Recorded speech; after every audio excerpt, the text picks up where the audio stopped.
accordance with Section 5 of the Open Public Meetings Act, Chapter 231, Public Law 1975, be advised that a notice of this meeting was made by posting on the Bulletin Board Town Hall and a mailing to the officially designated newspapers a list of the meeting dates annually indicating that this meeting would take place at the Town Hall at 7:30 p.m. on Wednesday, March 20th, 2019.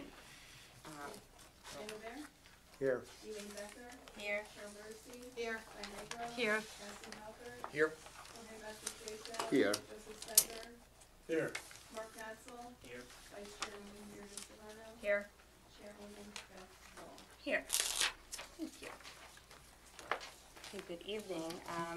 Tonight we're going to not have the minutes from March 6th, so we'll hold that off until our next meeting for approvals. No memorializations tonight, so we're going to jump right in. We have two applications. The first was a snowed out application, so we welcome number 18015 HHHH 4H Realty, we'll find out. 286 Essex Street for site plan approval, conditional use approval. So we welcome you to come on up and next. This application is requesting approval of an addition on the rear of the building, increasing the dining area for the restaurant on the first floor, as well as increasing the number of bedrooms on the second floor from 2 to 3. The property is located at 286 Essex Street and is formerly known as Block 1212, Lot 17 on the official tax map of the Township of Millburn within the B4 zone district. Property is developed with an existing building. The applicant serves French, Vietnamese pastries, traditional Vietnamese hot food, and healthy smoothies. There are presently a total of 5 tables for eating at the restaurant, but the majority of the current business is takeout. The restaurant is considered a fast food restaurant, which is a conditional use in the zone, and this proposal meets all the conditions of conditional use. The site has no parking. Essex Street has on-street parking, as there are 3 contiguous municipal parking lots to support the parking required. There's no space on site for a loading space. Diagonally to the west is an offshoot of Essex Street for temporary loading. The parking lot behind the site can also be used for loading. A waiver for the environmental impact statement requested for a fully developed site and all adjoining fully developed sites. So the application this evening is to ask for a waiver on the environmental impact statement, a variance for building height, variances for loading spaces, and minimum parking requirements. In addition to the applicant, Mr. Andy Vo, I will have 2 witnesses, John Buchholz from the Buchholz Group and Rich Keller from Casey and Keller. Okay. So first we'll swear in Mr. Andy Vo.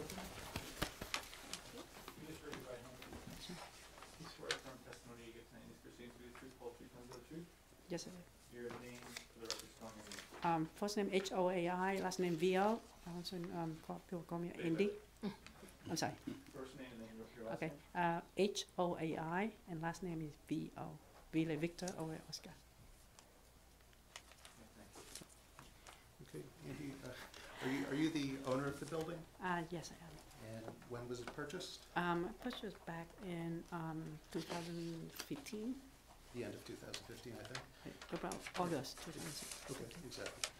And what is the name of your business and the nature of its typical operation? The name of the restaurant is Saigon Cafe, and it's a Vietnamese restaurant. Okay. And tell us the hours of operation? From 10:30 to 9 o'clock, from Tuesday to Sunday. Okay. You're closed on Monday? We close on Mondays. Okay. And how many employees do you have on site? Currently we have 4 employees, and now I'm at the restaurant as well, helping out. Okay. And describe the type of food service you do? Most of our food is takeout because it has small space. In the summertime, we have small space in the back. So some of our customers I only see once a year because they're able to get some seat in the back. It has few tables in the place, but very tight. So a lot of business is takeout. Okay. And in this application, you're planning on doing an addition on the ground floor to add how many tables? I believe we want to add, like 6 or 7 tables. Okay. And then upstairs there'll Up- be, Right, upstairs, one more bedrooms, because my wife loved to be in town. Yeah, she had business in town for a long time. Her parents have a salon, it's over 30 years, and she took over about 10, 15 years ago. So she loved the town, and we wanted to expand. you currently live in town in Short Hills? Yes, we live in Short Hills about 8 years ago. Okay. And Just speak up a little. Maybe move closer to the microphone. Okay, so sorry, I didn't realize the, that's okay. And is it your intent, after you expand the upstairs apartment, to live in the apartment? correct. My wife lived in town, and I have 2 kids as well, so that's the reason why we need 1 more bedrooms. They're currently in the school system? They in school, one in Hashon right now, and one in the middle school. Currently, how much percentage of the food service is takeout versus sit-in? I was, You would guess? I would say about 70% or more for takeout. We have DoorDash service, so we have a lot of business from takeout because we have a very small space, and we put a lot of effort try to get the best for takeout. But we have a lot of demand for it in, and I feel bad that I cannot serve the customers when they want to sit in. Please continue to speak up, just so we can be sure we can hear you. Thank you. Closer, whatever. Thank you. Currently, if you could describe your trash, how you manage your trash situation? I have a company pick it up twice a week, Mondays and Friday. I have some can in the back and some in the front. The tenant have on upstairs also have one on the side as well. And so that's pretty much it. And do you anticipate any changes in the way you handle your trash situation after? I would participate some more trash to create it if I get approved for a bigger space, but I would have a company pick it up more often if needed. Pretty much right now, that's the schedule for the pickup. Currently, you have no loading dock or otherwise. How are you managing deliveries and things like that? I only have one delivery on Thursday. Most of my food is picked up from Restaurant Depot in Union. It's only 15 minutes away. So we pick up food from Restaurant Depot in Union. Delivery once on Thursday, I'm sorry, from New York, with a small truck that. Small truck, okay. And will the existing lack of loading space continue to be sufficient? I didn't see any from. Currently there's, because I didn't order a lot anyway from New York. Only from the bone for the soup and the meat. Everything else I pick up from Restaurant Depot every day. Are you planning any new signage? Any new signs on the building, or will that remain the same? I don't have any plan to change it at this point. I don't have any plan to change it. Okay. That's all I have right now. Any questions? Okay, thank you. Do you have any questions from the board for this witness? Go ahead. Yes, sir. So this is a completely random question, probably most. How are your kids going to get to school? Does your wife take them, or? a bus? The That is older, I'm not Okay. sure that question is pertinent Okay. to the. Yeah. but I can answer if you like. Okay, if you're I- comfortable bus, answering. yeah, my Sure. older one, middle school, take bus, and the younger one, my wife take to Hashon every morning, Okay. because we have flexible hours. Oh, you live there now? I Yeah, thought they you live live in Short Hills. now. Yes. He lives in Short Hills.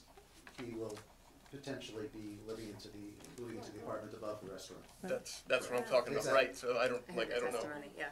Oh, you didn't catch that testimony? Yeah, he gave that testimony. Okay, Okay. Yeah, so we- I just, I'm glad we clarified Wanted, that. it's becoming a topic around town, so I just wanted to make sure that, I don't know, that was maybe a topic tonight, so. Yeah, I would presume the middle schooler will walk. Right, yeah, so we'll walk, we're close Okay. by. Right, no and if problem. you're zoned for a different elementary, you go to the appropriate elementary. Is that where you were thinking with that, or? Oh, sorry. Yeah, no, but more for busing routes as well and things like that. So if they are Okay. going to be bused, Sure. then Okay. I don't know if anybody buses now from downtown. So something. Yeah, my youngest one will be in Washington next year, so it's really short There we go. distance for us. So I have a question. So, sorry, I couldn't understand where you have the garbage now, the trash, and where you are planning to keep the trash, because you are having twice a week, right? That's what you said? Right, on the side, We'll go over that, when Okay. the drawings are up and everything. Okay. You can see it more clearly. Okay. Yeah, just, Go ahead. just for consistency's sake, in the application, you state that you have a total of 3 employees. You testify that you have 4. Is it 4 or 3, just for the record? right now we have 4. So you Two of them go together as a right now 4. Okay, so I assume that in the future you'll have 4 as well, even though the application states 3. You'll be having, continue to have 4 employees? Okay, I think- that's all. Is that the Thank you. application, or is that the previous, No, it says the applicant expects to have a total of 3 employees. Right. Yep, okay. I have one question, please. Currently, you have a sign in the back that's over the parking lot. Correct. What time does that sign get turned off, or is it on all night? Maybe my bad, and normally when I go home, I turn it off. Maybe, I Do we left it have on. any ordinances stipulating when that signage should be turned off? 'Cause it Oh, is- you mean the The- open or? the Yeah, light? just kind of like a bright Oh, sign this in is, the back. actually on timer, What? Yeah, there there's, was timer. right. I don't know if that sign is actually in compliance with our zoning. It's always there before, even Bell like, cupcakes had it. Yeah, yeah, You mean the light over the side? This sign that says open, is that? the colorful one in the back. Oh, the open side? Yeah, I think that would have to be another discussion, Eileen, or, We- okay. Right, in compliance. Thank you. okay, thank you. So we have, that'll be clarified sort of at a later date Okay. with signage. Okay. I just, did you say that the hours of operation were 7 AM to 9 PM? No, 9:30 to, 7 AM to 9:30 to 9 o'clock. 9:30 9:30. a.m. I'm so sorry, 10:30 a.m. 10:30 a.m., I'm so sorry. 9 But employee come around 9:30 because they have to prepare. Please come at 9:30. I mixed up with that, sorry. And then what time do you end? It closed at 9 o'clock at night. Thank you. Okay. Additional questions for the? No? Okay. Questions from the public for this? Okay, thank you. We may call you back, but hopefully that's all.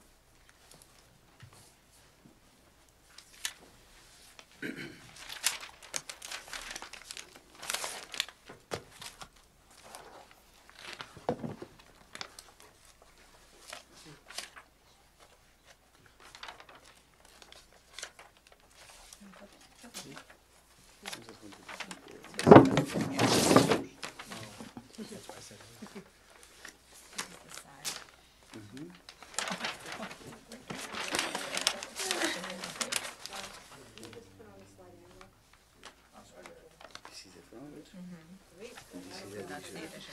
I got this one here. Okay, our second witness will be John Buckholz. Would you like to swear him in? Yes, I do. John Buckholz, Buchholz, 123 Columbia Turnpike, Florham Park, New Jersey. Would you like Mr. Buckholz to be qualified, or if you've seen him many times before? He has been before this board this year. We don't need to hear his. Typically, okay. Why don't you do it for the record, please? I'm used to Mr. Libby making me do it for the 105th time, so I'm more than happy to do it again. Sure. President of Buchholz Architects. Got my license in 1982, went to Pratt for Bachelor of Architecture, graduated in '79. I've been president of Buchholz Architects for the last 33 years. all my licenses are intact. I'm in Florida as well as licensed in New York State. I've appeared before this board probably more times than some members want to recount. I've been listed as a witness as an architect throughout the state of New Jersey numerous times, as well as this board in the past. Thank you. Thank you. We qualify him as an expert? We may. Thank you for Certainly. Thank you. Mr. Buchholz, can you please describe the project generally? Yes, this is A1 that I'm showing here is the same that you have. It's dated October 23rd, 2018 as A1, which has the proposed first floor plan and proposed second floor plan. This, for some of us, this was originally Acres Insurance or a title company. At some point back, we changed it into Bella's Bakery. Then it went from Bella's Bakery. Andy purchased this, and we came in before the board to do the area here. Actually, probably would help is, if I could, this is probably Exhibit 1. Yeah.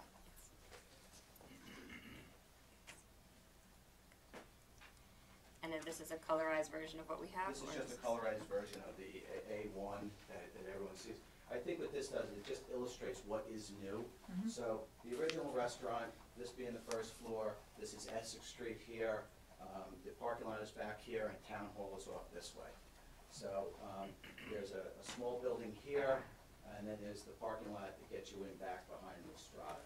So this right now is the wraparound porch that's here.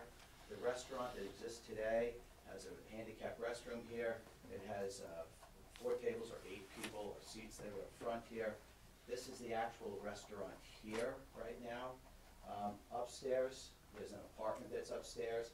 It's a 2-bedroom apartment as it exists today with windows out here. And then there is a backyard that resides out here today. So what we're looking to do is just expand this. Andy has indicated that he's been doing a lot of takeout. Everyone seems to be very successful. They like his food. But what happens is these tables wind up very quickly. People are sitting there. They don't want to wait. They'll go elsewhere. So what he's looking to do is to expand in the back and provide those additional tables, which hopefully will then change the complexity of everyone. People will still take out, but hopefully more people will come in by having a seat and stay here. So the intention is that we've done a 2-story addition on the back of the building. So the addition on the back utilizes the ADA handicap ramp that takes us up to the first floor that sits there today. The difference that we have here is that I come up a portion of the ramp, we come into a landing here, and we come into this seating area back here. It's a little different. So you see level changes here, and it's like, what was the architect thinking? Why isn't it on the same level? We are in the floodplain. This is the part of the B4 which plagues the downtown, where we have this huge floodplain or floodway in this area. So we are required to raise this floor 1 foot above flood elevation. Mr. Keller can speak more to that, but that requires us to raise that floor up to a certain level. So that level in this location requires the difference between this floor and this floor to be 3 feet higher. So we are actually now pushing that building up 3 feet. So now we have to work the gymnastics of this getting into here and coming over here. So this, people can come in here and dine here, or people can come in here and dine here. So what happens is we have the ability to come up this way. We have a restroom with this portion of the dining area. We have a wait station here.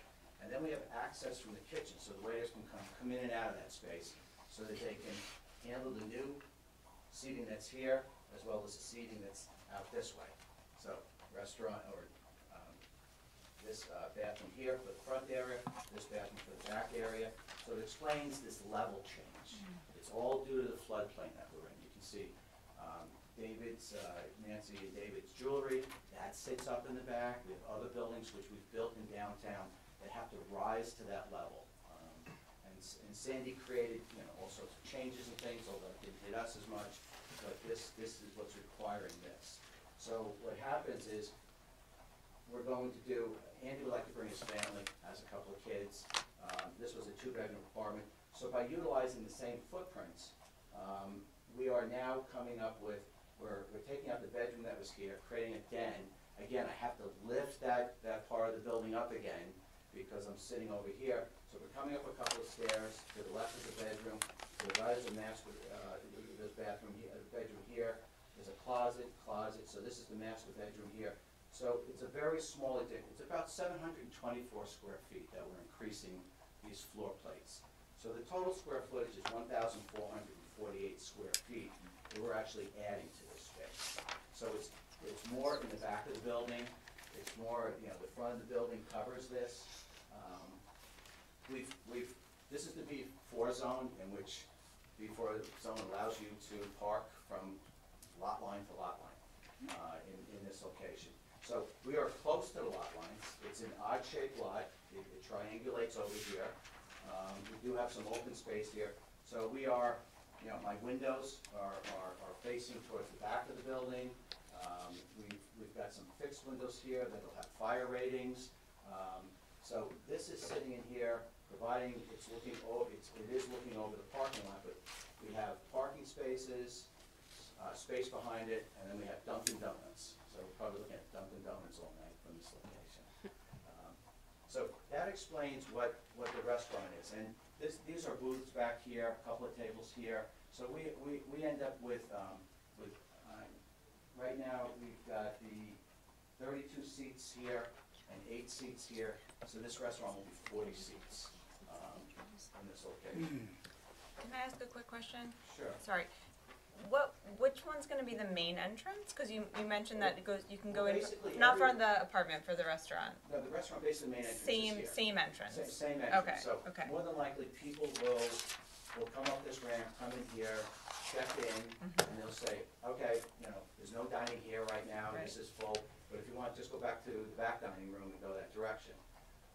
Do you have to exit to get to the back dining room? You have to go out this door. And now this is covered, just so you know. Oh, this okay, is covered. okay. And I'll show you the elevation. So you're still going outside into the space, but Okay. you're covered if But it's you're raining. covered. Okay.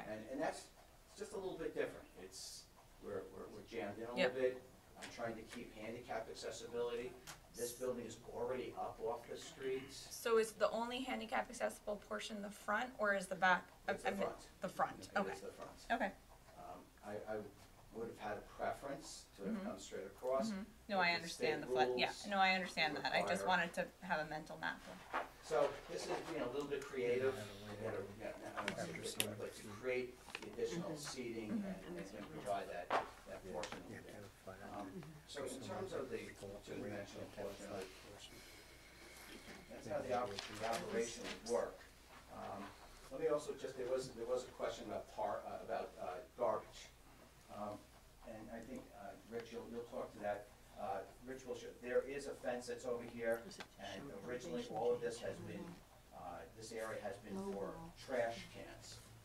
The fencing never went all the way around. You'll hear testimony from Rich. We're going to encapsulate this with more fencing, so that this area will stay where the garbage is now, but we're gonna fence it in. So the neighborhood doesn't see it, the house next door doesn't see it, so just wanted to add that. Yeah, you don't show here the fence, right? It's over here. That's the owner's property line. Yeah, but you don't show that here. From the kitchen staff. Well, It's not shown. This yeah, goes through here, we through just here, did receive that here. report today, so we will testify to, that, so hopefully that takes care of it. A2, dated October 22nd, it is the same drawing that the board has, and that's how the lower is the north elevation, which is the elevation that faces Essex Street. So basically from this side, it's really this back area here and a piece of a roof line that you'll see from the front. So essentially from the street, the building looks identical. You'll drive by, it essentially looks the same. This is the easterly elevation, which is the side where Nancy and David is, or the entrance, or where Charlie Brown's used to be. This is the side that's over here. This here is the original building. This is the addition right here. So, again, one of the things that we're doing is, we do have a small roof here. We're extending this roof over, so when you come outside this door, and you're going through here to get in here, this provides you cover. At the same time, it provides this apartment up here a little bit of a deck that they can come out on. So it adds a little bit of outdoor area. making this an amenity here, you're higher than the floor here, but you come up through here, and this is here. So you can see, this is where the floor is currently now. The new floor is going up here, and this extends this up. Upstairs, the ceiling height is the typical 8-foot ceiling height that any apartment might have. This down here is 9'7", which is what this dining area and kitchen, areas or in service areas would want when you come to a restaurant. 9 foots, when we did Hill's Tavern, that's 10 to 11 feet in certain areas. Most restaurants are a little bit higher. We are playing with another one of the variances, a height variance. B4, 28 feet from average grade. That is what we have. It's a 2-story height limit downtown for the last 3 years. So it's something that we've grappled with through the time. One of the things that we were trying to do is to keep some of the roof lines similar. These are not exaggerated enough high. We're trying to keep similar lines that were there, so we're following up. We are asking for a variance. We're going up 2'7" higher than was permitted. It's within the 10% that we're permitted to be seen at this board, so it is less than the 10% of going over. And again, one of the things that we tried to do, jumping to this sheet. This is A3, dated October 23rd, 2018. It is the south elevation facing the parking lot of Town Hall. So this elevation is what is new. This is what you will see from the parking lot next time you, hopefully in the next year when you come out of Dunkin' Donuts, this is what you'll see. So this is sitting up. This must remain open. So if by some miracle the water ever came up here, all of this would have to break away. The water can flow underneath the building and continue to go around by state statute. Other than some columns that this sits on and piles to support this structure. This is the restaurant here, over here. To clarify for Andy, there's an existing sign that's on the building that's there now that announces the name of this restaurant. Our intent is to move that just to the new location. So it's kind of picking it up and moving it, and we'll stipulate to whatever the board would like it to turn on and turn off. So same gooseneck lights that are there today, same sign that you've been used to seeing there. So where I was going with this is that this roof, we've now taken this roof, and this is all pitching back, so that it's this area here. I didn't become an exhibit because I covered it. This area is what's pitching back. So where we're in violation is pushing back from that front wall. So somewhere here, I violate that height to this peak. So it's a very limited area of space that is, this does come up, there's a peak here, but we didn't want this just to be a straight line. We wanted to add just a little bit of architectural accent here, just to straighten this out, the symmetry that's across here. So this is the variance that we're requesting, is for this roof line here, which is pitching back, which is stepping away from that parking lot. So this is one of the variances that we're looking for. Westerly elevation, facing down towards City Hall. There are no windows here. We're close to the lot line. This is the existing building here. Again, this is sitting here.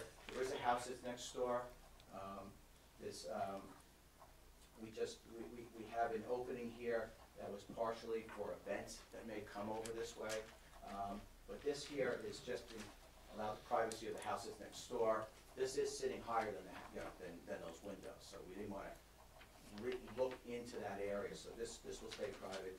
This is where all the light and air is coming for the requirements of the apartment, and those are the elevations. But I want to be clear about the height. Thank you. Okay, questions? Go ahead. On the top elevation, you indicated that the sign would be moved to where? To there. That's the new location. That's the new location. So Joe, same sign, same lights. Pretty much almost, I didn't bring a picture. If you were to go back there today, it sits, within a foot or so, it sits in that location today, which is back on the original building.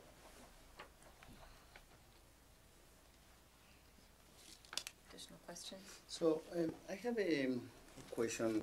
The 28 feet maximum height, actually maybe it's a question for here, doesn't count above flood elevation? Is from the average grade, or you have to count 1 foot above the, From the average grade. doesn't count the flood elevation at all? That would help. Yeah, that would be. Wouldn't that be nice? I like this idea. It's not my idea, almost everywhere I say that. Hey, John, can you confirm the present building height? Yeah, the present building height is lower.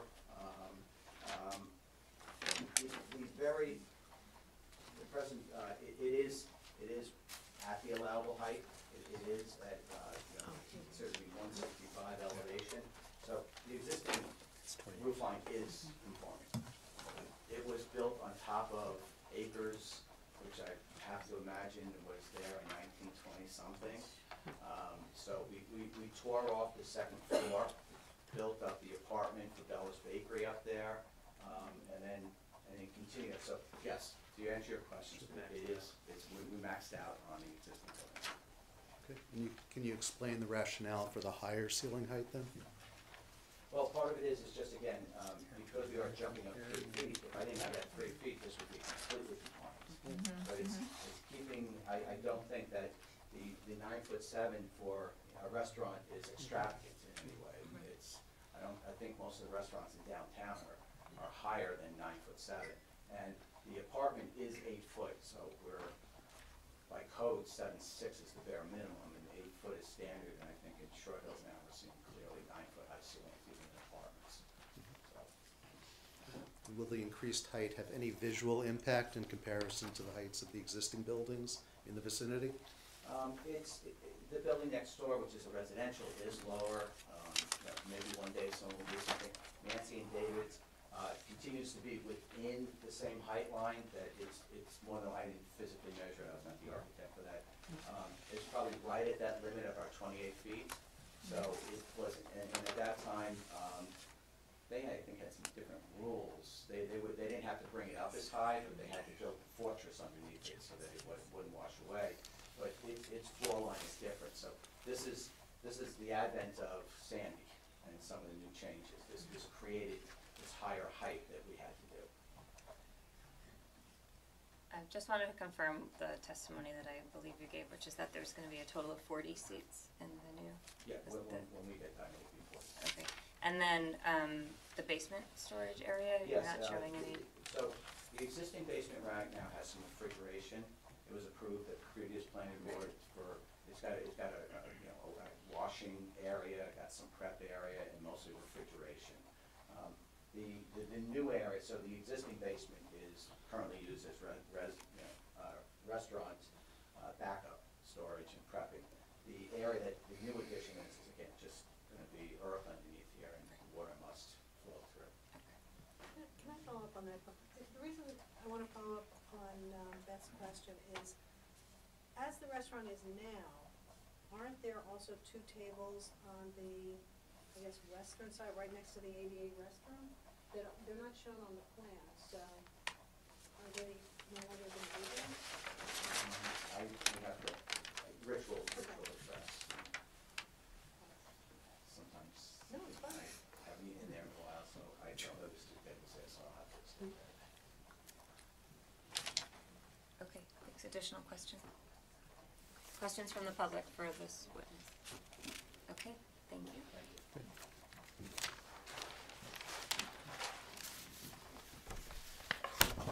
The third witness is Rich Keller.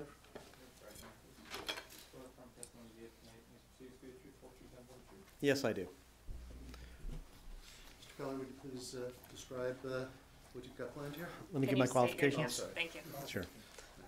Richard Keller, Keller. I'm a licensed professional engineer and planner in the state of New Jersey. I've been licensed as an engineer since 1989 and as a planner since 1990, and I keep avoiding doing that math. I received my Bachelor of Science in Civil Engineering from Rutgers University with a concentration in water resources and environmental engineering, and I hold a Bachelor of Science Master's of Architecture with a concentration in urban planning and design, and that is from the New Jersey Institute of Technology, where I also taught for about 11 years. I've appeared before this board, approximately 110 boards throughout the state of New Jersey. I've done planning consulting services for the Borough of Caldwell, and I'm currently the board engineer to the Township of Long Hill Township. I just finished 14 or more hours of continuing education, so my licenses are still in good effect.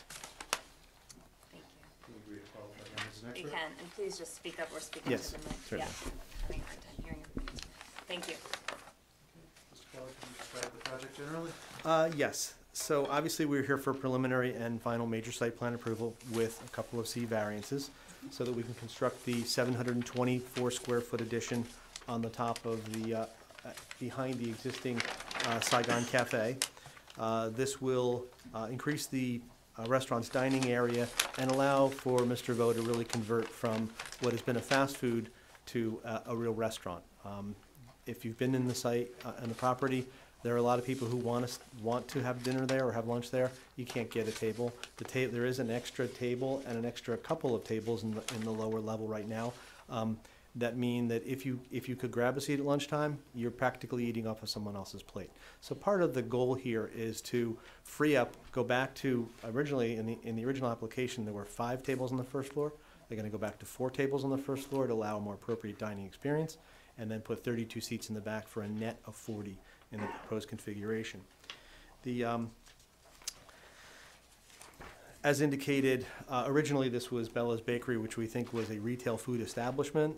When Mr. Vo came in early 2016, he received site plan approval to convert that to a fast food restaurant, and now we're seeking the approval to really convert that into a full restaurant.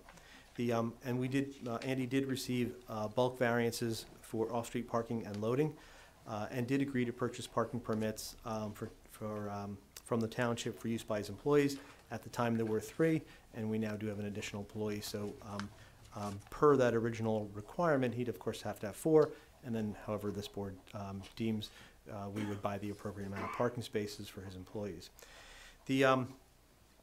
It is a 2-story addition as indicated, and that would allow, as Mr. Vo said, for that creation of an additional bedroom, a more appropriate bedroom on the second floor with a walk-in master closet and a master bath. And that would be then go from 2 bedrooms to a 3-bedroom. The kitchen would not be expanded. Part of Mr. Vo's intent is, as a real restaurant, he'll be able to take reservations, whether it's through open table or not. And so one of the questions was, how do you work with 2 doors? And one of the nice things is, even on open table, if you book a table, you can indicate that you can go to the rear entrance or the central entrance, or you can tell people when you make a reservation on the phone, you'll be dining in the upper room this evening, upper dining room, so please go past the main door and use that entrance. So it wasn't our first goal, but we really didn't want to move the kitchen, and so when you've got a kitchen in the middle, we also didn't want patrons to come through the kitchen to get up to that second level, so that's why we've got a bifurcated system, but we think it will work and work well. Technology is great with open table, et cetera. The existing building fully complies. This is, I think we all know where the area is. I won't touch base on the first sheet. On our second sheet, the building essentially, the property is 38 feet wide by about 66 feet deep. It's a relatively small property. It's only 2,663 square feet. Being in the B4, you're allowed 100% coverage, 0 lot lines. So, of course, it is fully compliant with all of the existing bulk requirements of the ordinance, and the new addition will also comply with the bulk requirements. We will, of course, still need some variance relief for the loading space and the parking, and as Mr. Buckhold said, we'll need one for height, which I'll go over in a minute. Part of the difficulty, you've had a couple of applications. This board recently heard the Red Ochre project across the street, the proposed office building that's under construction, stopped construction because they're going to be coming back to this board for a new approval. That building, as well as the common lot, which was approved at the intersection of Essex and Main, those buildings are among the most recent new construction in the flood zone, and those buildings also had the same issue. For this area, the DEP standard says that our 100-year floodplain is at elevation 141. That's about 4 feet above the existing curb line. Based upon NJDEP criteria, therefore the flood hazard design elevation we designed to 1 foot higher as a factor of safety. It's 142. And then when you build habitable space where a human could occupy, such as a dining room, the lowest habitable floor must be 1 foot above that. So we go to 143. So we're essentially 6 feet above the curb line at the street is the lowest we can have a floor. And just the same way we got almost identical variances on common lot and for the office building under construction across the street, we need relief from that because once you pick up to allow floodwaters to come underneath, it's very difficult to meet the 28-foot height requirement, but we'll offer some variance proofs on that behalf. So the existing building, as indicated, John maxed it out at 28 feet, and it's just at 28 feet. So it's conforming. The new structure will be 30.62, so it exceeds the ordinance by 2.62 feet, which is 2 foot 7.5 inches. John was off by a half inch. I have to correct him.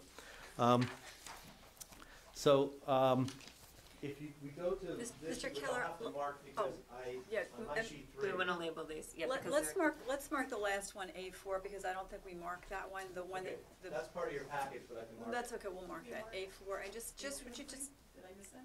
Yeah, I On the think we did. A4, it's land A1 title and and 2, topographic these were the survey. last ones, the first. Yeah, A3 was an elevation plan. So just tell us the title block on A4, please. Yep, A4 is your sheet 2 of your package. It's labeled land title and topographic survey, 286 Essex Street, lot 17, block 1212. And it is dated 3/23/2018. And it's a survey showing the existing configuration of the property. And while I'm back on this, I should point out, in the front of the building on the right, there's a fence with a gate in it. Right behind there's a pavement area. There are 3 trash cans there now, 2 large, 50, 60-gallon can, 1 40-gallon can. And in the back at the other end of the property, past the AC units, back near the vinyl, hidden by the vinyl fence, is another single 50-gallon trash can. The part of the issue, besides the tenants pulling their garbage can out from the second floor, is that when you come along Essex Street, you can look back to the building and you see around that fence and you can see those garbage cans. So we discussed it with the applicant today, and he said he's actually willing to put a fence along the property line to finish that enclosure, so you have to enter through the gate. So that means that those trash cans would be completely blocked from any view. Those are small cans, as a private carting service, and those are they come out through the gate. And as indicated, right now it's 2 days a week. If you know, we're in talking to Andy over a long time on this, we're not expecting the amount of food to go up that much. It's going to shift from a lot of takeout to more eat in. But any additional rise in the need for garbage would be handled through an additional day of removal. There's no need for additional cans on the property. So that's our A4. If I now go to A5, A5 is a slightly colorized version of the site plan. It's the sheet 3 that you have as part of your package. The date is labeled site plan, and it is also dated 3/23/2018. And what I've done is, because our land is ridiculously expensive water, we can't get the plans quite right yet. Some of the background information was a little light, so I highlighted in green the existing 2-story frame building. Thin and green line shows the wraparound porches and system of ramps. And then in blue, we're showing where the proposed 724 square foot addition is to be located. One of the things that I noticed in my review about 2 weeks ago is that our new engineers didn't quite get the parking correct, and you should have received an update of an addendum that should have come out about 2 weeks ago. Eileen distributed it for this. If you don't have it, I have extra copies and can hand those out. It was not a new sheet. It was just I handed out a 2-page letter with a revised parking calculation. So if that didn't get to you,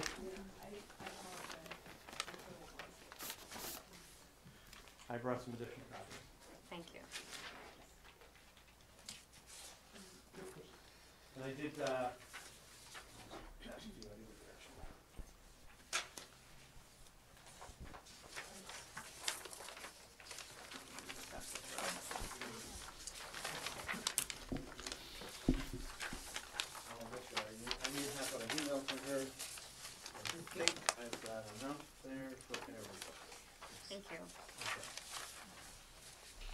unfair.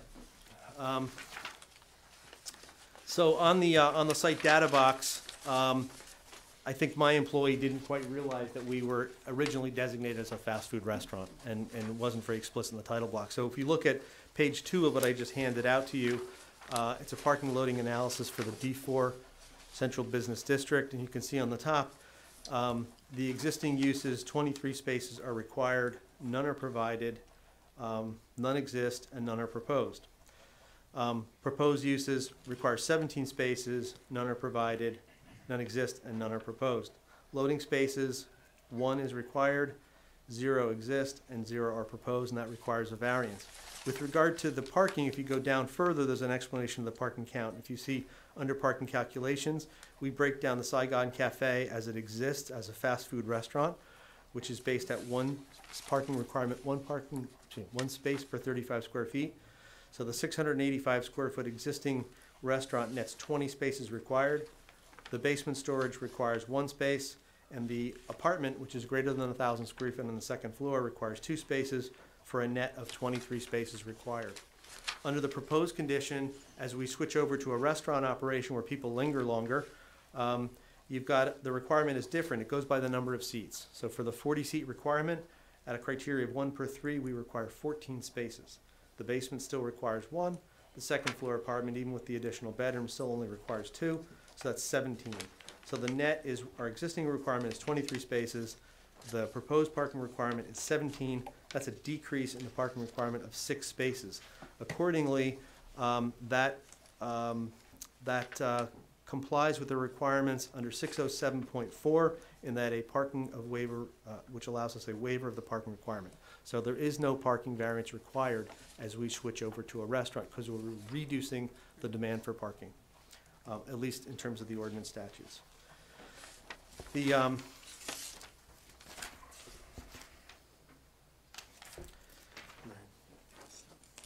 And I would point out, the downside is Andy will be able to provide dining services, because the food is always, the dumplings especially, and the pho, are always better when you eat there than when you take them home. He'll be able to provide that on the upper floor, but it doesn't mean that the garden area will go away, because we have to allow, it's only going to be about 5.5 feet above grade, so it's not high enough to have people under it, just the trolls. And so that'll be paneled off, so there'll be no access. So that kind of charming garden that you can eat at in the summer will go away, but there will be 4-season usability of the addition.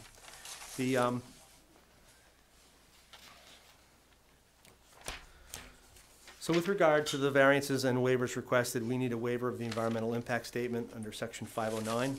The site is fully developed and has been fully developed for a long time. It's received numerous environmental impact statements in the past. And we think that there's an environmental impact statement would not be warranted for a site like this in the B4 district. We also need a variance as indicated under 606.7E4, that's building height. We see that as both being a C variance argued under both C1 and C2. I'll get to that in a second. Where again, the max height allowable is 28. We're at 30.62. This is an excess of 2.62. And as John indicated, since that is less than 10% above the maximum allowable, that remains a C variance, not a D variance, and this board has the authority to hear that.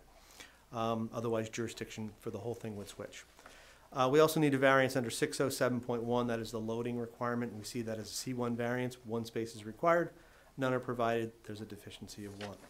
So with regard to the planning statutory criteria, again, for C1, C1 applies where an extraordinary and exceptional condition or situation creates a hardship in further developing a property without the need for variance relief.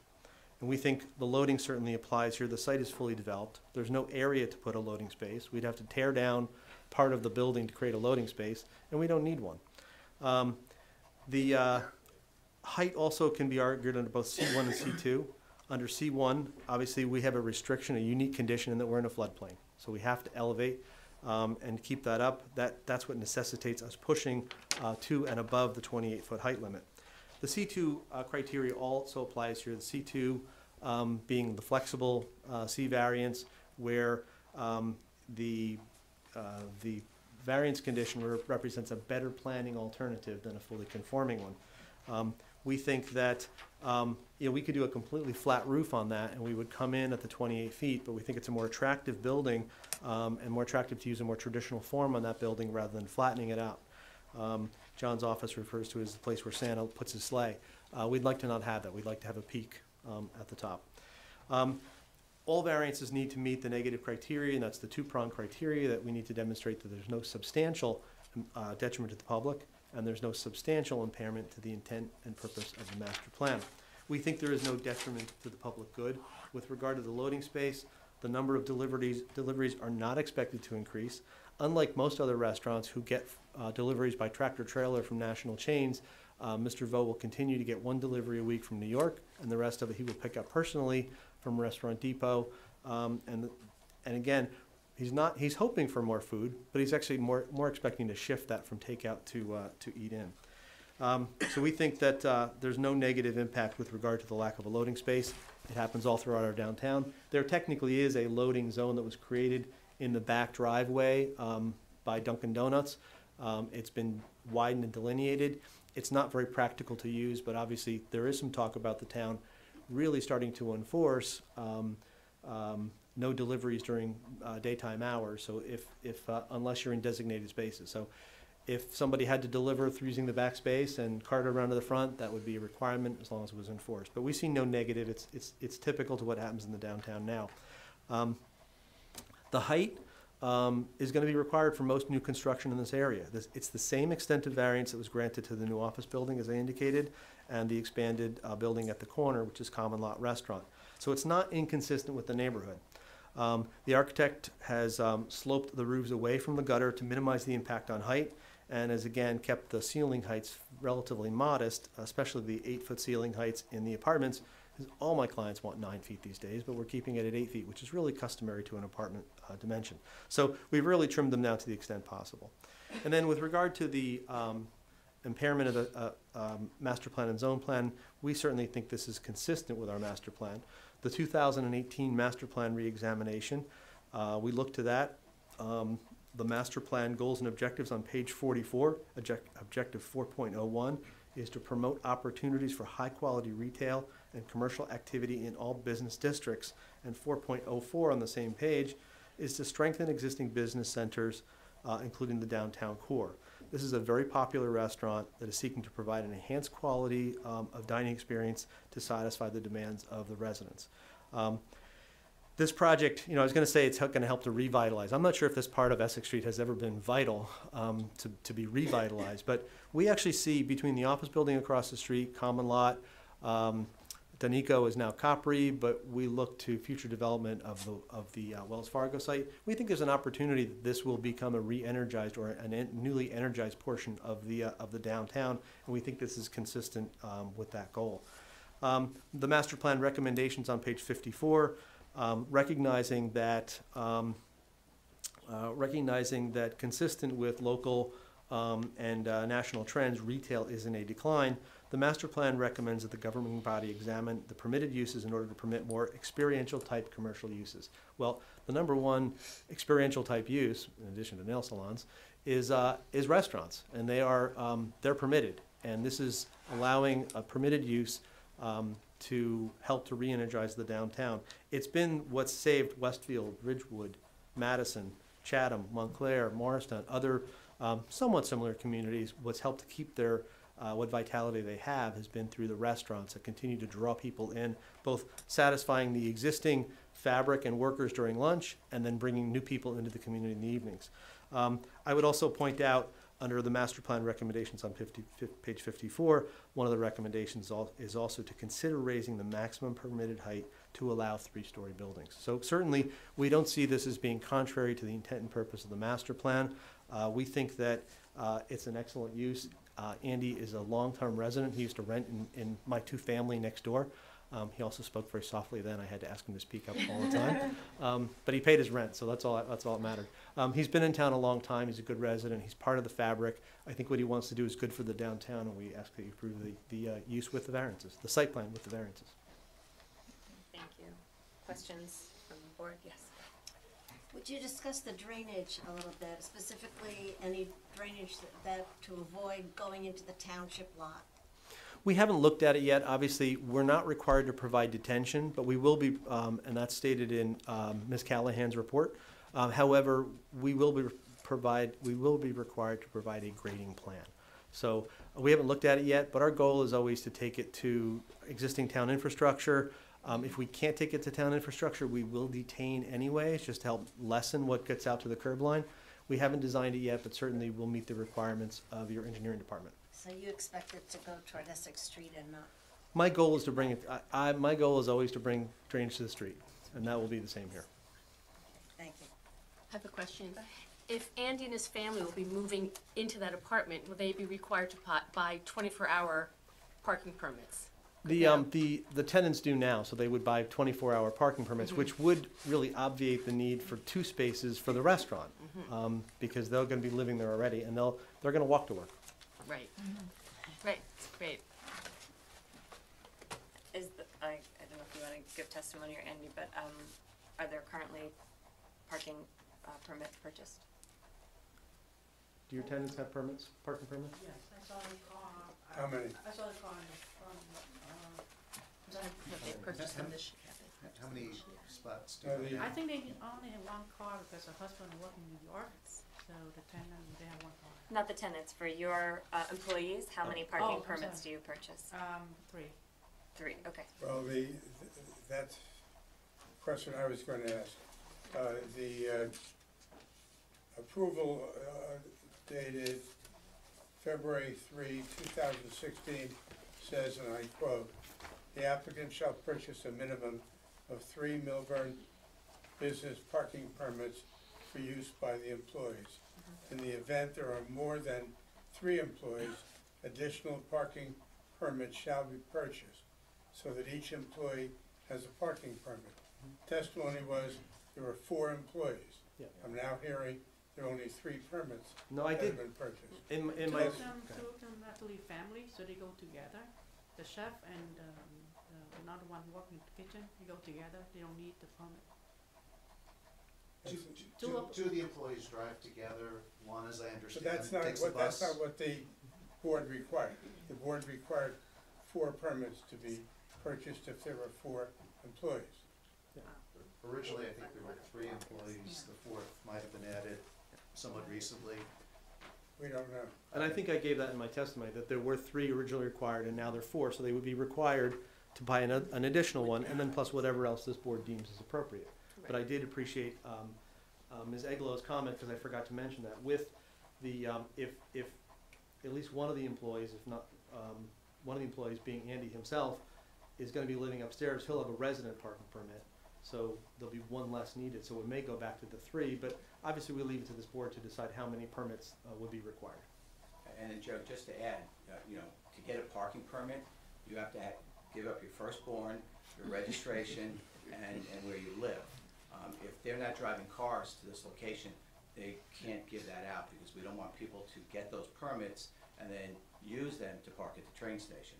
So one of the things with these permits that we give out to the businesses, you have to have, even if you have a leased vehicle, you have to bring that registration. So if there's no car to register, you cannot get a parking permit. So it becomes a little bit of an issue at times when we run into those.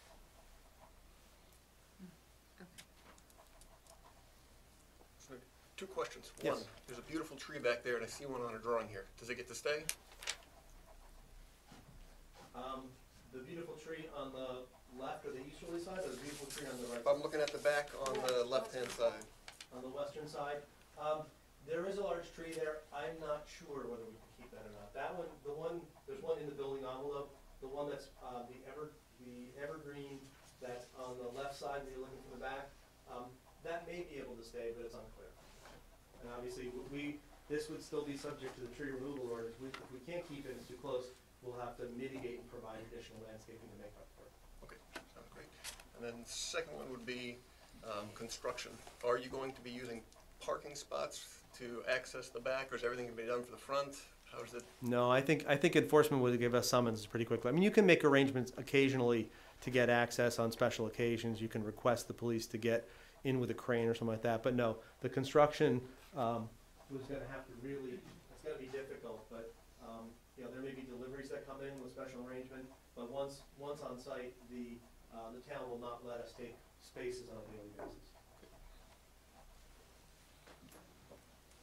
Any further questions? It's a good question, though. Okay, questions from the public for this? Okay. Open it for discussion from the board and any other considerations that we have, concerns? Should ask if there are any comments Yes. from the public. Any comments from the public? Thank you. I'm not here for Andy, but I love Andy's food and I would love to sit down.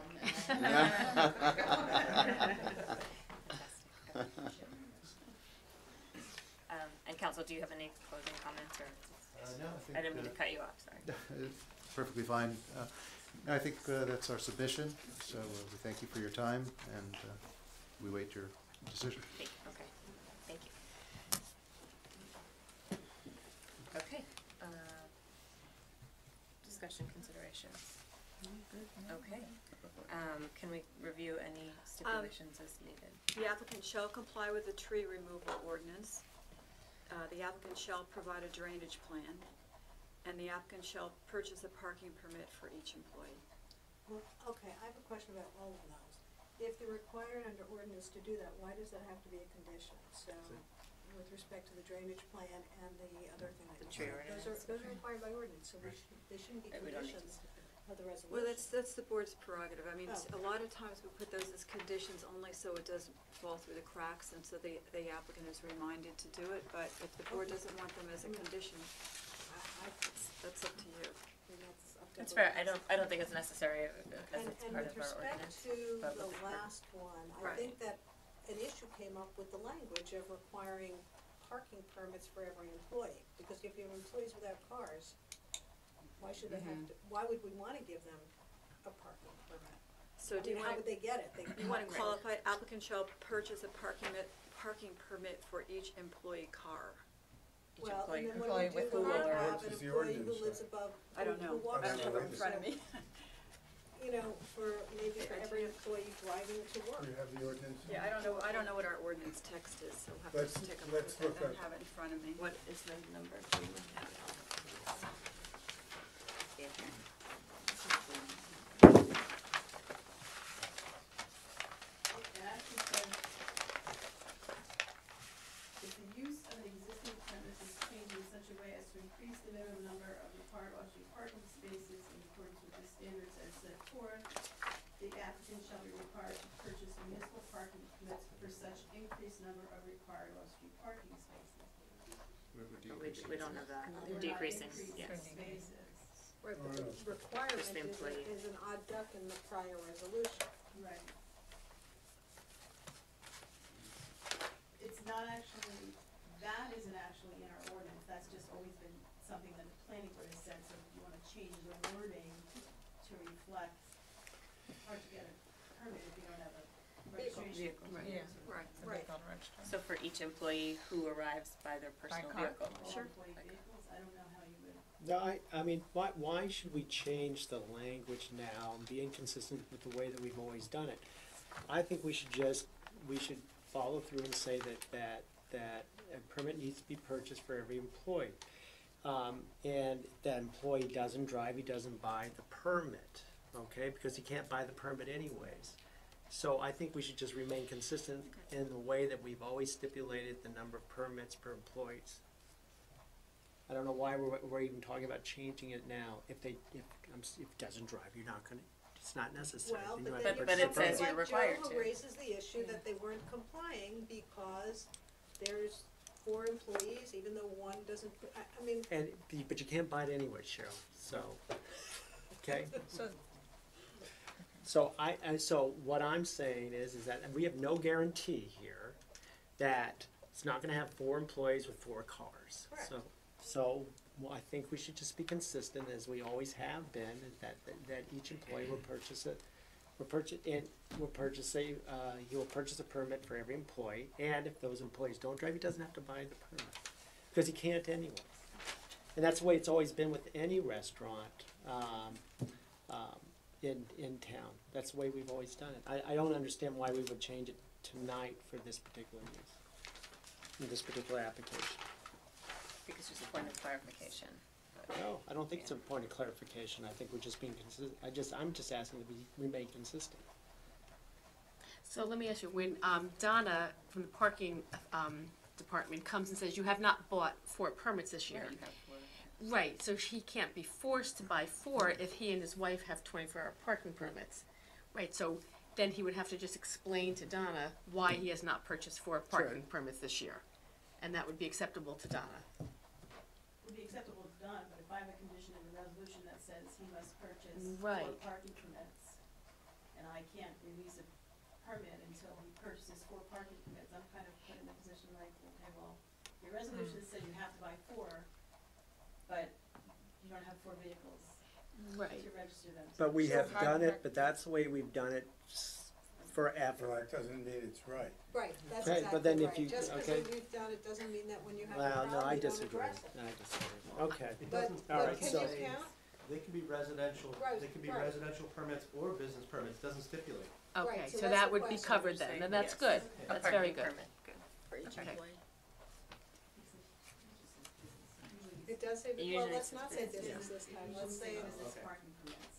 well, let's not say business parking permits, Right. let's say parking permits, and then, Given that this is both a Right. residential and commercial Right. property. That's fine. The old one said business parking permit, we'll just say applicant shall Municipal. purchase a municipal parking permit. So from now on, we're going to ask every applicant if they know at that point in time if their employees will drive together.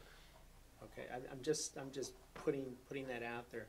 What you're doing tonight is drastically changing the way that we treat parking permits for these applications. I actually, what think we do. opening it up and saying municipal parking permit covers that, because if each employee is required to have a parking permit in Millburn Township, then that would not create that issue for Eileen, then if this says, well, it says you need 4 and you have 4. So Eileen, how are you going to treat this? Well, if it just says municipal parking permits, it doesn't need to distinguish that it has to be a business, if it's a 24 versus we used to say it had to be a business parking permit. But if they have 2 24-hour permits and 2 business permits, I would think they're in compliance. I would agree. Okay. Okay. So applicant shall purchase a municipal parking permit for each employee. Great. Would anyone like to make a motion to, I'll move to approve as, with the conditions as stated. A second. Daniel Dare? Yes. Elaine Becker? Yes. Cheryl Burstein? Yes. Diane Aglo? Yes. Gaston Halbert? Yes. Bernie Mastrocchio? Yes. Josie Steinberg? Yes. Miriam Salerno? Yes. Cecil? yes. Okay. Before we move on to our next application, I believe there was one recusal. Yes. I, what? If you want to explain. Yeah, that. no, I am going to recuse myself, because I've already signed up as a member of Orange Series, so, I'm sorry, So as to avoid the conflict of interest. we'll not be hearing this application, thank you. Okay, that said, our next application I'll recycle is 19002, for site plan approval, so, you know, the changing of the guards. Good evening. A little more space.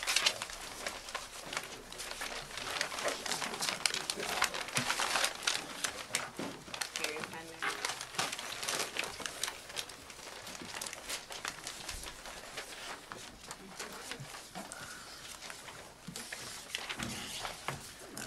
Hello, Richard Skolnick on behalf of the applicant. I'm a member of Max Challenge, a competitor to my client. I know you could all tell. I made the mistake of telling my client that they were not happy, but nonetheless, they needed a lawyer, so here I am. It's fine. I don't know if you have your card or if you have a spelling of his last name. Okay, great, just confirm. Richard Skolnick, S-C-H-K-O-L-N-I-C-K.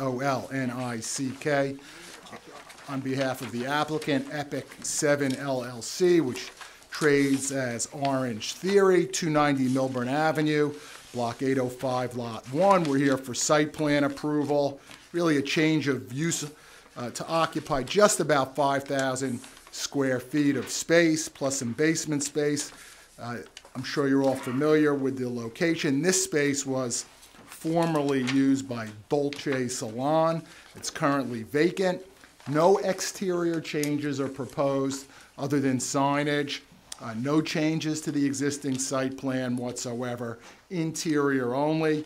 It's the B4 zone. Physical fitness facilities are specifically permitted in the B4 zone. You may be aware your ordinance does not have a specific standard for parking for fitness studios, but we understand the 1 per 200 square feet standard has been used for previous applications for fitness studios, so we did apply that historic standard. That's the same standard that applied for Dolce Salon in the space that Orange Theory is now taking. So really in terms of parking, it's an equal swap. An equal swap. The site is compliant in parking as well. 104 spaces required, 109 spaces existing. So there is a surplus of 5 parking spaces.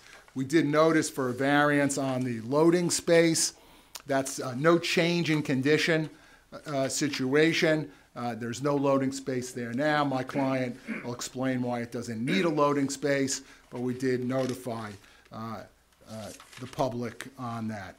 I have really one witness, Adam Krell, a principal of the client. Also from Orange Theory, in case there's any questions, is William Wu. He handles more of the financial aspects. He's here this evening. And essentially, we have Mr. Keller here as a bit of an insurance policy in case there's questions on the site. I don't think I really need to put him on necessarily. It's up to the board, but we're not changing anything. There's no restriping, no drainage, no construction outside. It is sort of what it is, but we have him here because we're obviously endeavoring. You can hear that the membership is vibrant and people want to work out already. So with that, if I may, I'll call Adam Krell from Orange Theory. If I could have him sworn.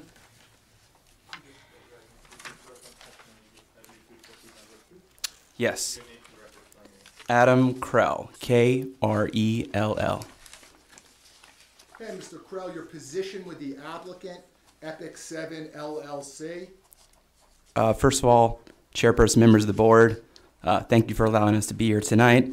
We're surprised there aren't more of you that haven't recused yourselves from this evening, but we're glad one did.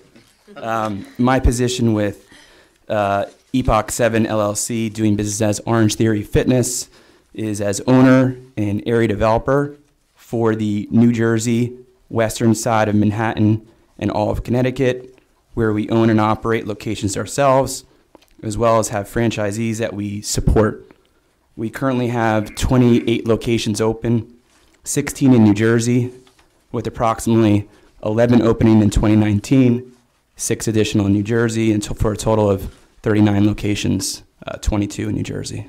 And what are the towns around here where you have some facilities, just for example? In our area is the closest locations to probably here are New Providence, one in Garwood, Westfield border, and Bedminster and Denville. And can you just describe briefly the Orange Theory model? What we do? Yes. My favorite part. Orange Theory is a 1-hour full body. Have you guys heard of it? Great. No. Okay. Orange Theory is a 1-hour full body workout. Each workout focuses on training and endurance, strength, and/or power.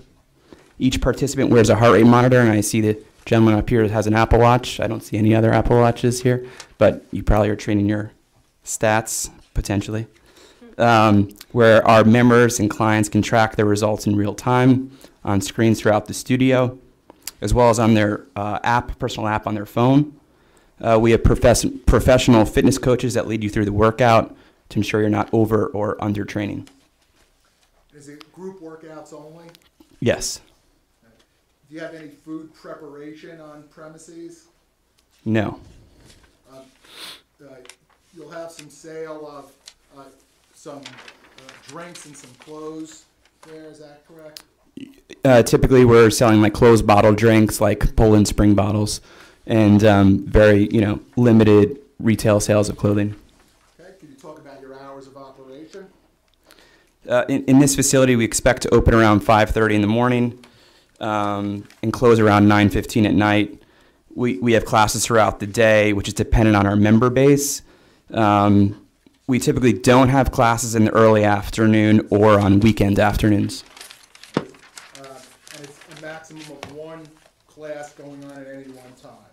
Correct. Okay, and your number of employees? Number of employees is typically at any given time is 2 to 3. Do you have locker and shower facilities? We have showers. Lockers are usually in our hallway. It's not a separate room. In terms of your business operations, can you tell the board how deliveries are handled and whether you need a delineated loading space? We have very limited deliveries. Our service is our people. Our product is our people. So we don't really have too many deliveries except, minimal Amazon boxes. Coming once a week, twice a week, dropping something Yes. off in terms of that neighborhood. Okay, waste disposal. Again, very limited waste. We don't have any food preparation. So very limited waste. Okay, do you have towel service? No. Okay, anything else you'd like to tell the board? Very excited to be here. We believe in this town. We've been trying to get into this town for a long time. We're glad we finally could find a space. I think community is a really important part of the fabric of Orange Theory, and members are pretty obsessed with us, and that's kind of that community involvement that we look for. We feel that Millburn is a perfect fit for us and for that. There's countless stories of members that we've changed their lives, and we're excited to continue to do that. We have about 1 million members nationally. We have about 1,100 locations. We want to continue to impacting people's lives for the better, and we're glad to be here. And here you have a site with plenty of parking. Yep. Okay, Chairwoman, that really concludes our testimony with this witness. Again, if there's a question about the finances or the business operations, we have Mr. Wu here. And if you feel like you need any information about the site, we have Mr. Keller here who has testified in previous applications over the years. Planning board and zoning board, put the prior resolutions in the file. Thank you. Okay, I have a question, and then we may all have questions. Can you speak to the maximum capacity of the gym? I know you mentioned one class at a time. I see we have a little 11. Yes. Yep. We expect an average of about 21 people per class. We have a max capacity of 30. Typically, we're busy in the very early mornings when other businesses are not yet open. So in terms of a parking perspective, landlords typically like our use because we're flip-flopping parking. Understood. Okay. Additional questions from the board? How big is the building? 5,000 square feet? Correct. Is that the standard size of most of your locations? No. Our standard size is probably 3,500 square feet. What we're using in the back half, and maybe we'll show the plan. You should have the floor plan in your package. The back third we're using for training staff. So where we could have, one coach being trained up by our regional fitness instructor, not during a class time. So it'd be in the back. It's really just a training ground. Thank you. Any further questions? Just one more question. Go ahead. You indicated that you do sell some beverages on site. How are they delivered to the site? Either our employees are carrying it in, or they're delivered by normal shipment. Normal shipment means? Like an Amazon box. An Amazon box? Mm-hmm. Or a bottle of water? Sometimes, yeah.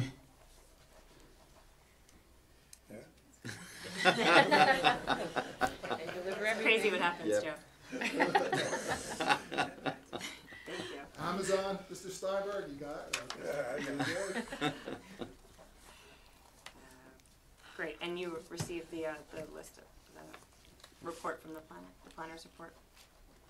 We reviewed it, didn't seem like there were any significant issues. We tried to cover most of it. I think we received an engineer's report, no issues. Again, we're not changing anything outside. Signage will comply, or we'll have to come back for a variance. We think we have a use that works well, especially that sort of off-hours parking, where the main use here is in the morning, obviously, before the bank gets open. You have the art studio that's going to be sort of on off hours. I don't think anybody's using that at 5:30 or 6:30 in the morning. Great. The eye doctor, also sort of a little bit later. So the goodness, of course, we're compliant totally in terms of parking. And then just to hear it again, the trash removal, what is the plan? I mean, trash removal, we just have to follow what our landlord in town tells us to do. You don't expect much trash? No, we don't expect much trash, if that was the question. Yeah. What? Yeah. No, just what was the plan for handling it? That's you'll comply with. What we need to comply with. What were did you say the hours of operation? Sure. Monday through Friday, typically it's 5:30 in the morning to about 9 o'clock at night. And on the weekends, it's approximately about 6 in the morning to about 2-ish, depending on our member base. And all activities are taken care of inside, not outside? Correct. Great. Further questions from the board on this application? Any questions from the public? So first is questions and then is comments, just so if you have a question, please. Come on, please come on up to the, yeah, just hold, one moment, please, come on up to the microphone so we can get you nice and clear. My name is Mihala Makala. Mihaela, MCCALLUM, and I live on Raleigh Place. Raleigh Place. So we are 6 houses, which are in the closest vicinity with the parking lot. Okay. Can you speak And into the microphone? 5:30 in the morning, our children are still sleeping. Are you? What are your plans to keep the area quiet? And also 9 o'clock, it's quite late for our children. We have 15 children on the street. So my question, yeah, just speak louder so that everybody can hear you. I'm sorry, just speak into the microphone. So in terms of noise in the area, I consider that 5:30, it's quite, you know, if people are quiet in the parking, it's fine. But, you know, just please be considerate with our children. Okay? Yeah. Okay. So I don't know if that was a question of or not. if you wanted to respond, you could respond as a question. I think. Very nice to meet you guys. I'm glad you guys came. Hopefully I can help alleviate and answer that question for you. I have 2 kids of my own, so I can understand your concern.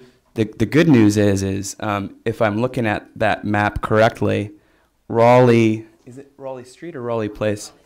Raleigh Place is located on the opposite side of where the cars enter for our parking lot.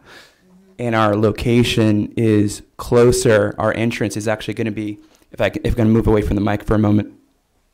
We'll be located on this side, our entrance. So it's a lot closer for our customers to come from the parking lot down here. They can't, there's no exit here. So. There's the broken fence that mine never. Okay. Yeah.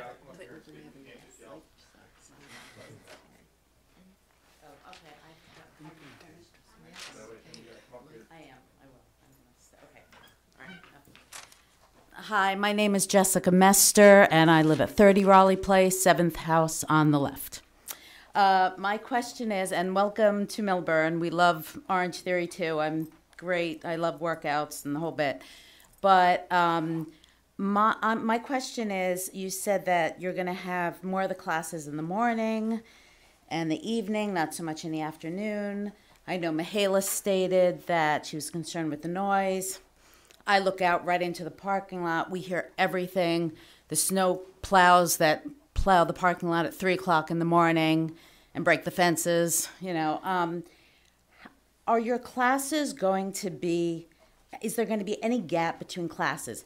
How are we, you know, if people are going to be pulling in and parking, that is, if they're actually going to park in your lot and not on our street, will they still be hanging out and talking when other people come to take a class, and then there won't be room for them? You know what I'm saying? Do you have a half an hour gap between classes to give people leeway? Thank you.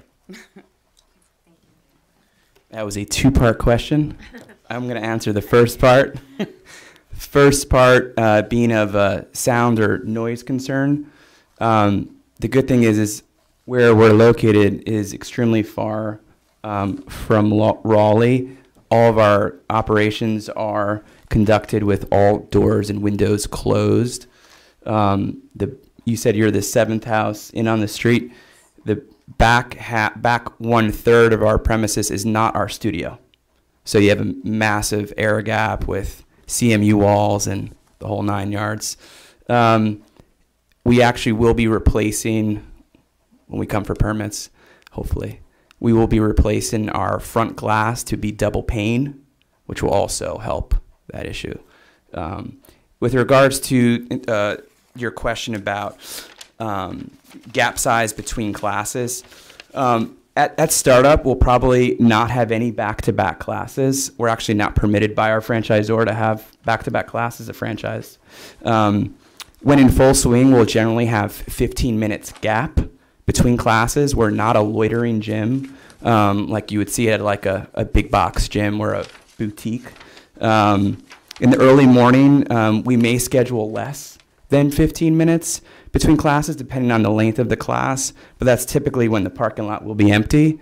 So we feel like, again, the hours of operation of when we actually are busy will work in favor of that concern.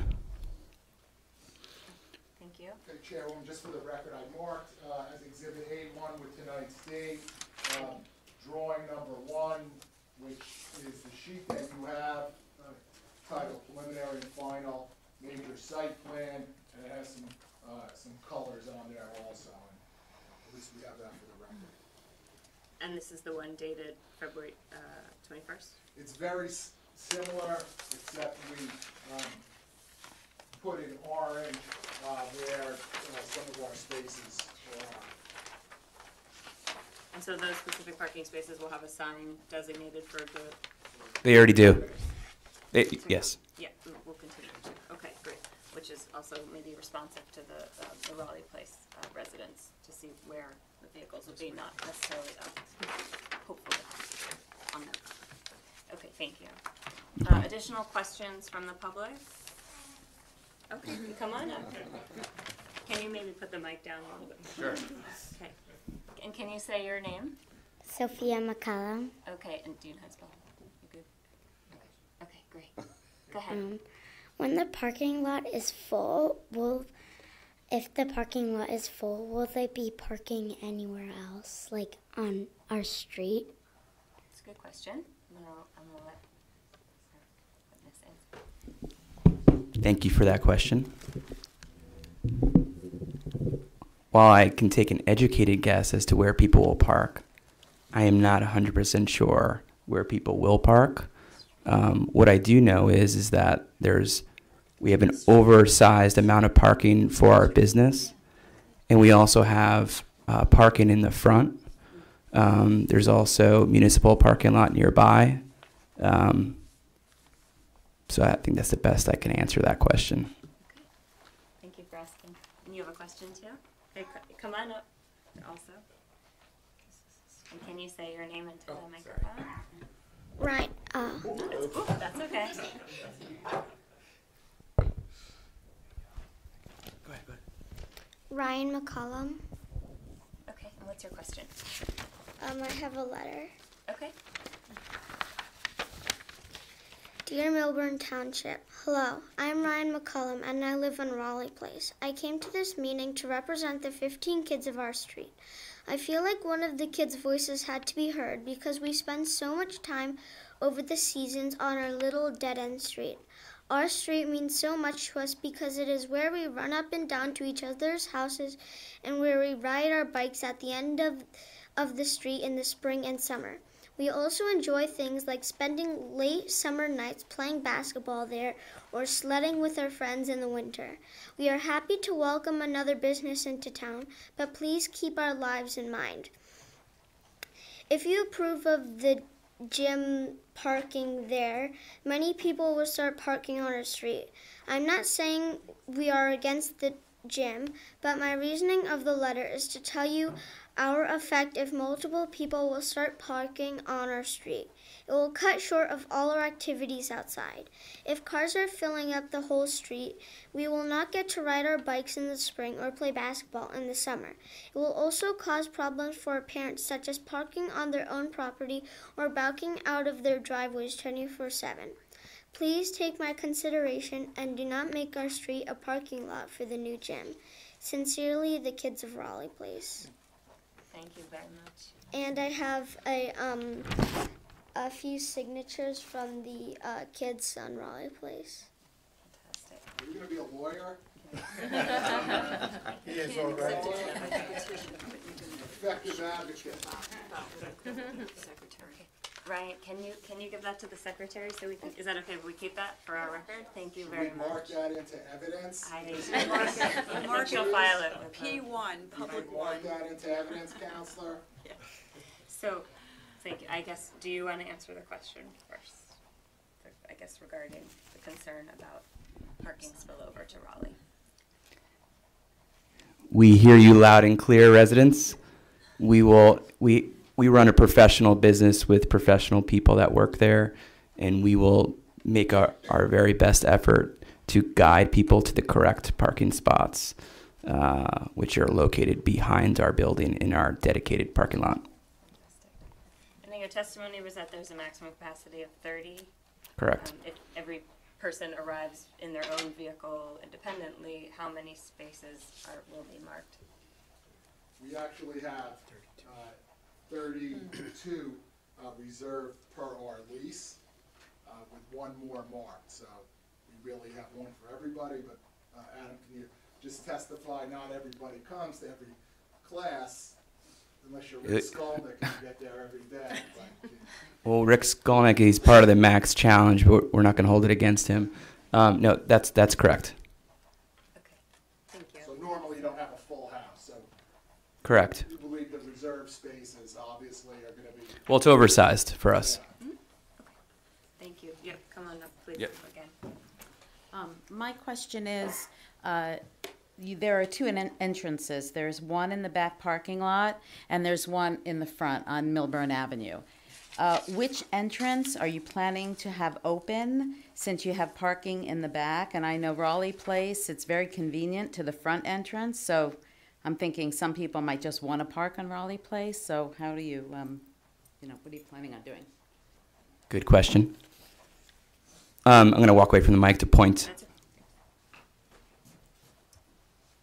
Our front door again will be located here.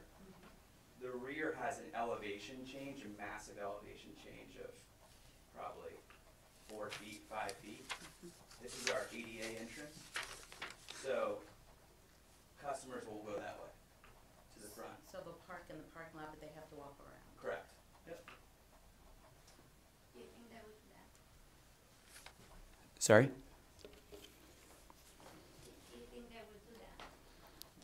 Okay, yeah. If you wanted to ask a question, you can come up, but that's fine. It's okay. I understand the tenor of the question. It's okay. Thank you for that. But please do come up if you want to ask a question. Like I mentioned before, we will do everything in our power that we can to control our customers to ensure that they do park there. Again, we are a professional organization. We hire professional managers, local managers that will be on site.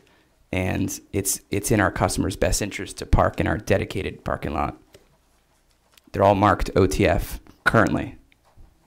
Okay. Thank you. Are there any, so those questions from the public, are there any comments from the public at this point? You can come up and make additional comment if you'd like. Okay. You're okay? Okay. Thank you. I'm free after hours. Oh. Great, okay, thanks. That being said, I don't think there's any specifications, it's just the application. The only question is, the applicant agreed to comply with the fire marshal's recommendations? Of course. So that would be the only recommendation I would have. Okay, great. Is there, would anyone like to make a motion to approve this application? I will make the motion to approve the application. Do I have to say the number of it? No. Okay. Second. Daniel Mayer? Yes. Elaine Becker? Yes. Cheryl Burstein? Yes. Diane Aglo? Yes. Gaston Halbert? Yes. Jorge Mastro Pietro? Yes. Joseph Steinberg? Yes. Mark Nassel? Yes. Jeff Swell? Yes. Thank you for your time. Thank you very much. Look forward to seeing you. Okay. Are there any items of new business tonight? Okay. Motion to adjourn. So moved. Second. Thanks. The next planning board meeting will be held on April 3rd, 2019. I won't be here. And April 3rd. Yeah. Okay. There won't be any. Why, oh, no. I was like, why are we going to be? Are we going somewhere? Thank you. I know. It's like it's an April Fool's Week. I think that's what I'm guessing that's what. I think so. Yeah, right. Great.